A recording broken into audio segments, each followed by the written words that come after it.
My name is Theodore Avery, and this is a framework of reality to manifest your dreams. And what I'd like to propose to you guys today is that science, psychology, spirituality, and religion all conclude that our beliefs shape our reality. So I grew up in Canada, and I really enjoyed singing and acting as a kid, and I also spent the first 20 years of my life as a Christian. And being a Christian comes with a lot of very empowering beliefs. God has a plan for my life, so I don't have to worry about the future. God will answer my prayers, so I can just make my requests and he'll take care of them. And my sins are forgiven, so I can always let go of the past and move forward with a clean slate. But as I got older, I started to question my faith more and more, in particular how a loving God could allow so much suffering in the world. And eventually I left my faith at the age of 20. But it was a really big loss for me because I lost these empowering beliefs and now I had to face reality on my own, which was a lot harder. So at age 21, I married my high school sweetheart. We traveled the world. We started a travel blog, which became our business. And we moved to Australia in 2016. And our relationship always had a lot of conflict, and I could never understand why it was so hard for two people who loved each other so much to have so many issues. So COVID came along and we kind of reached a breaking point. It destroyed our relationship, our travel business got destroyed, and we finally called it quits. So for the first time in my life, at the age of 31, I was a single adult male. And I decided I would turn to spirituality to get a bit of guidance on what was going on. And what I found really fascinating was as I dived into spiritual concepts, so much of it was similar to what I had learned in my Christian upbringing. God became source, God's plan was predetermination, and prayer became manifestation. And a lot of other practices like gratitude and non-attachment were being adopted by psychology, and their benefits were being backed by science. So I came to the conclusion that maybe it's not really the beliefs that actually matter, it's the outcomes we get from them that do.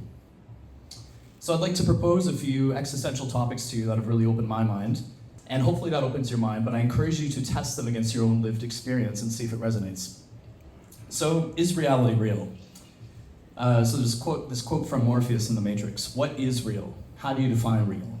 If you're talking about what you could feel, smell, taste, and see, then real is simply electrical signals interpreted by your brain. And this is basically describing the spiritual concept of non-duality. We go through life in the dual perspective, which means two. I am a small conscious being, and the universe is outside of me. But in reality, your conscious experience is actually just a feed of sights and sounds and sensations. And I missed Christopher's talk, but he may have even suggested that thoughts appear in your consciousness, and it all has nothing to do with anything that you're doing. So the Matrix was actually an analogy for this concept. And basically the analogy is like a movie theater. Consciousness is what's being observed. You are the observer sitting in the seat, and both of those things combined is you. And the takeaway is that the realness of reality is knowably unknowable.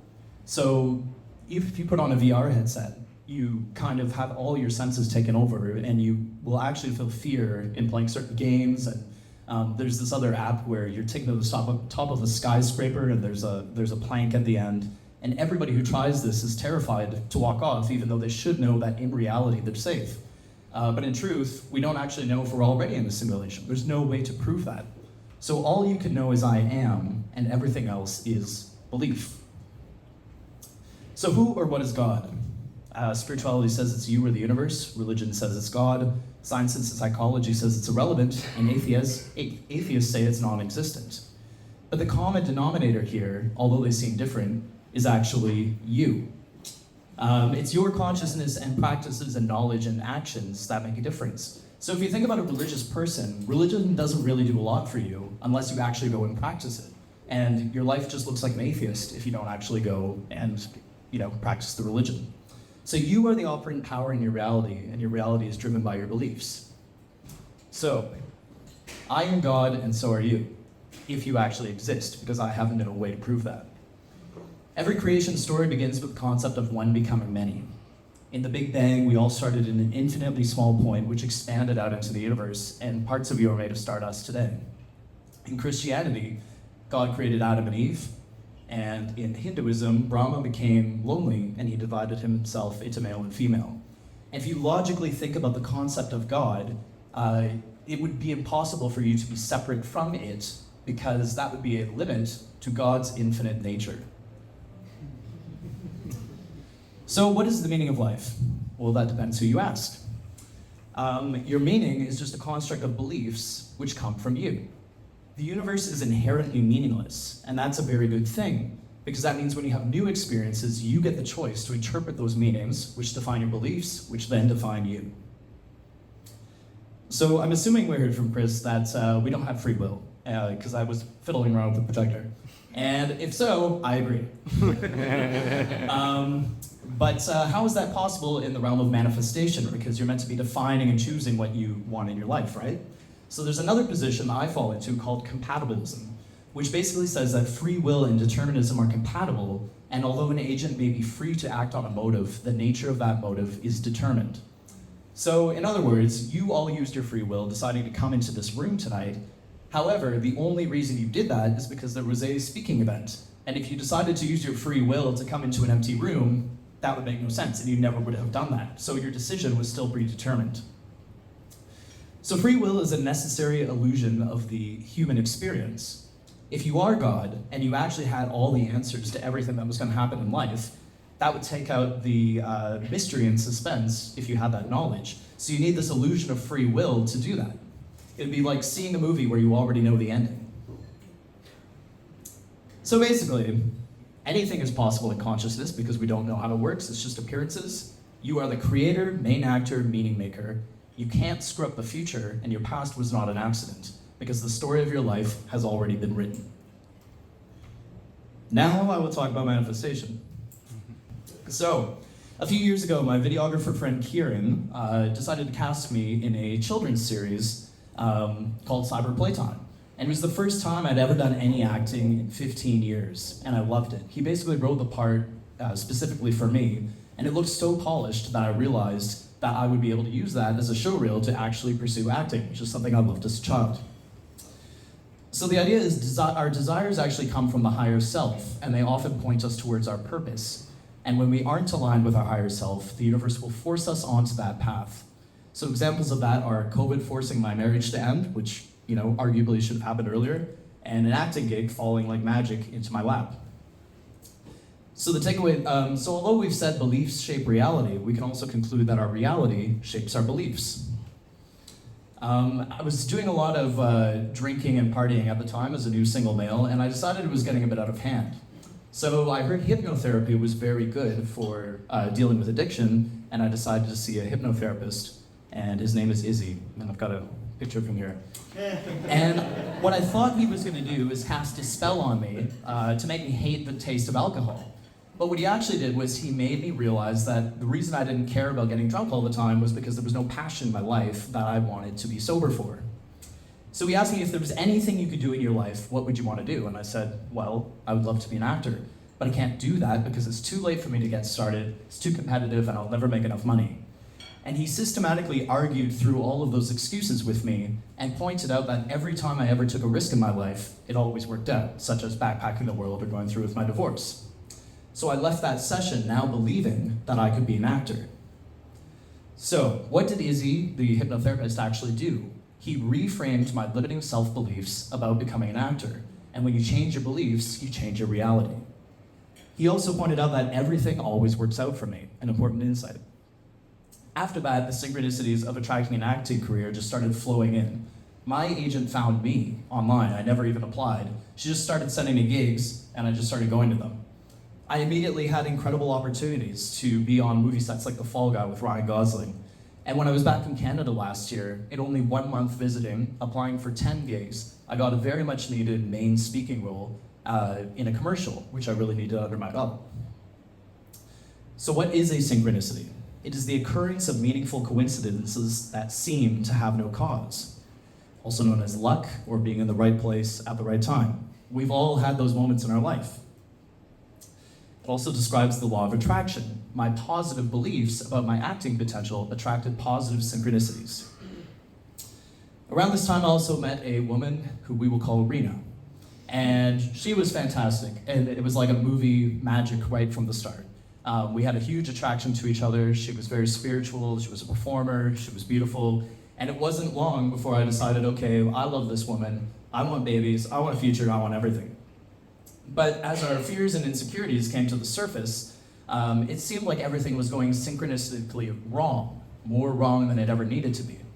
For example, there was one day where we intentionally spent some time apart, but I left my apartment and I locked myself out, and of course, she had the spare keys. And of course, she was 2 blocks away with her friends at a bar, and of course, when she came back and let me into my place, we had one of the biggest fights we've ever had in our relationship, and it completely altered the course of our relationship. So synchronicities aren't always good things, they can be bad. It can feel like the wrong place at the wrong time, and a synchronicity can be meant to teach you a lesson or to divert you to another path. Every experience is working in your favor, though often this is only clear in hindsight. So just like my marriage, we came to a breaking point, and once again I was confused as to what went wrong, and we decided to part ways. And I was running out of money, my rent was getting jacked up $250 a week, and I decided I would actually save money spending 4 months traveling as opposed to staying in Sydney. So I went to Japan at the lowest point in my mental health in my life. I hated myself, I was blaming myself for the end of the relationship, which was a belief, and I basically had a thought looping through my head, I wish I was dead, I wish I was dead. And I determined that I was going to get to the root of anything that I had done wrong so I would never have to go through a pain like this again. So I had some fun in Japan, and then I moved on to Bali, where I decided to work on myself. Then I learned about the concept of trauma, which is something we're probably all familiar with. But trauma is essentially a long-lasting negative self-belief based on a past experience you've had. So I released a lot of that trauma by doing breath work, journaling, reading books, and my relationship with Rena basically became a case study where I was piecing together all the places that went wrong. And not everything was my fault, but I finally was aware of what I was bringing to the table based on my beliefs. So after that, I did some acting in Canada, I went to Burning Man, and then I came home to Australia. And I wanted more guidance, so I went back to my friend Izzy, the hypnotherapist. And I told him I was looking for a new home. And he said, okay, well, why don't we try manifesting it? So he said, if you could have anything in your home, what would you like to have? And I said, I want to have a spa. And he said, no, be less specific. Like, what does it feel like? Is it ground level? Is it multi-bedroom? What is it? And so basically, I imagined my dream home I wanted to live, and I closed my eyes, and I visualized myself walking through. And I thought I was just going to get some shitty 1-bedroom apartment, because that's all I could afford at the time, and it was starting at $750 a week. And what I ended up with was a lovely 2-bedroom house in Darlington for only $620 a week in the middle of the city. And it just made no sense to me that that could happen. And most of all, I had space for the spa. So that was a technique called visualization. You visualize the outcome you desire, feel the gratitude for having already received it, place no expectations on the how or when, and stay open to an outcome even greater than you imagined. So after that, I thought that was way too coincidental, and I started consciously manifesting everything. I started visualizing my future self, who was calm and stable and caring for others. I used I am statements to make declarations like, I am a productive, tidy person, and I started living in the end. Basically, I walked on the set and I was like, I'm just going to embody being a famous actor. And slowly but surely, I started noticing changes in my life. I also met Andy, who's in the audience today, and he's a hypnotherapist that specializes in something called TRTP, which is a specialized hypnotherapy for trauma. And basically, if you asked me consciously that I don't, if I believe that I'm worthy of love and respect from others, I would have said yes. But when he asked me that in the subconscious, I basically couldn't say it without tearing up. So we did a number of hypnosis exercises to build my self-worth, and we actually used visualization to go back to my past memories, and basically I stepped into them as my current self, protecting my old self, and standing up to the opposers in my memories. And the idea is that your brain can't actually tell the difference between a visualized memory and a real one. So as you're going about your day-to-day life, this actually dominates how you feel, and you no longer have the everyday anxiety that you usually would have. So self-concept is key. The beliefs we have about ourselves reflect back to us in our reality. If I don't believe I'm worthy of love and respect, I'm going to be treated that way, and 95% of our brain activity occurs in the subconscious. So I changed my past through hypnotherapy, I changed my future with manifestation, and that's when I realized it's all belief. We are the condition of our upbringing, our culture, our religion, and that shapes beliefs which we project into reality and are reflected back to us in the way we interpret things. But most importantly, beliefs can be changed. And if you don't believe that, you're never going to be able to change yourself. That's the most important belief of all. So basically, I went from going to Japan to wanting to kill myself to now today, where I finally got to the root of my trauma. I feel like I have purpose in what I talk about in spirituality, and I have passion in pursuing acting. It's hard to deny that reaching the lowest point of my life was the best thing that ever happened to me. And maybe this is all bullshit. Maybe I'm just assigning meaning to an ultimately meaningless world. Maybe there's no manifestation, maybe there's no grand divine design. Which means still, at the end of the day, the only single person that has a remote chance of changing their life into what they want it to be is you. Thanks.